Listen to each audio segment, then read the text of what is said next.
नमस्ते दोस्तों, आज मैं आप सभी के लिए एक बहुत ही अच्छी सी कहानी लेके आई हूँ, जयललिता और उसकी सासू माँ की कहानी। तो इस कहानी को आप लास्ट तक ज़रूर सुनिएगा। अगर आपने हमारे चैनल को अभी तक सब्सक्राइब नहीं किया तो हमारे चैनल को सब्सक्राइब करें और वीडियो को लाइक करें और शेयर करें। तो चलिए कहानी को हम शुरू करते हैं। कई वर्ष पहले की बात है।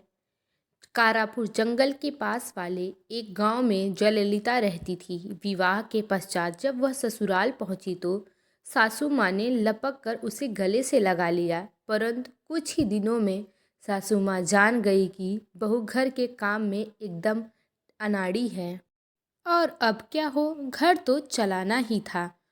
उन्होंने बहू से कहा, जयललिता, मुझसे पूछे बिना कोई काम मत करना, यदि ऐसा किया तो कुल देवता का शाप लगेगा। बहू ने सिर हिलाकर कहा, हाँ माँ जी, अब से सारे काम आपसे पूछकर हुई मैं करूँगी। फिर तो बस सारा दिन घर में यही आवाज़ें आती, माँ जी कद्दू की सब्जी बना लूँ, आटा कितना पीसना है, भैंस को चारा कब देना है, मैं बाल बांध लूँ, लोटे से पानी पी लूँ, आदि आदि।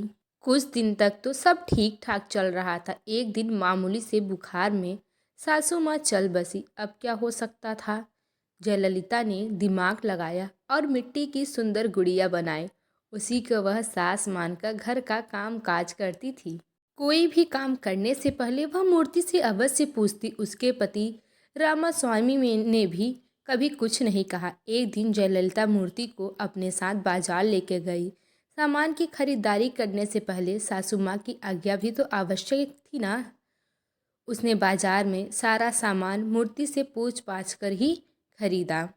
रामास्वामी भी साथ में ही था। वापसी पर बहुत अंधेरा हो गया। घने बादलों के छाने से हाथ को हाथ नहीं सूझता था। बरसात आने के पूरी आसरा थी। हार कर दोनों पति पत्नी ने एक पेड़ की डाल पर शरण ली। रास्ता सुनसान था, चारों ओर घना जंगल था। डर के कारण वो लोग पेड़ से नहीं उतरे। उन्होंने वहीं रात बिताने का निश्चय किया। दोनों सुबह से थके हारे थे, पेड़ पर ही सो गए। आधी रात के करीब जयललिता की आंख खुली। उसे याद आया कि उन दोनों ने तो कुछ खाया ही नहीं। अवश्य ही रामास्वामी को भूख लगी होगी। पोटली में 5 लड्डू थे। आदत के अनुसार उसने मिट्टी की सासू माँ से पूछा कि भूख तो जोरों सी लगी है, मैं 2 खा लूं, उन्हें 3 दे दूं। उसी पेड़ के नीचे 5 चोर बैठे थे।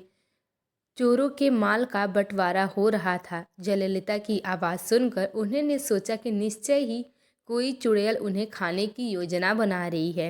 वे सामान छोड़कर वहां से भागने की तैयारी करने लगे। तभी जयललिता की हाथ से माँ की मूर्ति जो बनी थी वो नीचे गिर पड़ी। हड़बड़ाहट में चोरों ने समझा कि चुड़ैल ने उन पर हमला किया है। वे सब सामान छोड़कर 9 तो 11 हो गए। जयललिता और रामास्वामी चुपचाप नीचे उतरे और सारा कीमती सामान बांधकर घर लौट गए। मिट्टी की सासू माँ टूट गई थी।